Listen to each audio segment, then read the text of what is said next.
Dobrodošli u moj novi video u okviru projekta Gastronomski vodič Niša. Ovoga puta sam posetio kafanu Meze u sam centar Niš, što bi se reklo u samo srce. Kako je tamo bilo, šta smo izeli, pogledajte pa sami prosudite. Ambijent kafane je onako domaćinski, što bi se reklo, ima neku toplinu, draž.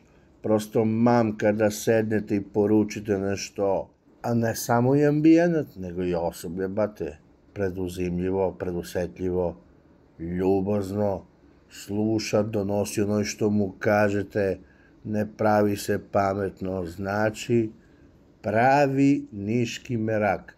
A naručio sam pa od Kvotine, gledaj, i vešaljke na žar sa ovaj njihov krompir. Spremaju onako domaćinski, pa onda ražnjići pileći sa suvu šljivku, pa junetina ispod sač, pa njihova domaća kobasička, lepinjka i salata od sveže povrće, bato, sve u full, sve na maksimum. Mogu da vi kažem, ako dolazite u Niš, u kafanu Meze, slobodno možda svratite, poručite, kažete dajte mi ono ko što ste dali na teču i neće pogrešite 101%. Specijaliteti imaju razni, od skaru do sač, vaše samo da se odlučite, a verujte mi, neće mi bude lako da se odlučite. Zato naručite od sve.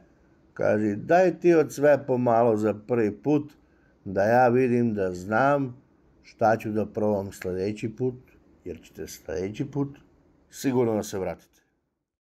A vama, dragi moji, hvala što ste odgledali još jedan moj video, pa se družimo i dalje uz neke nove priče, recepte i reportaže. Ljubim vas sve, živi bili. Za kraj, ako se ovde slikate, slikajte se odmah na početak, posle ne može od stomak da se priljubite u sliku.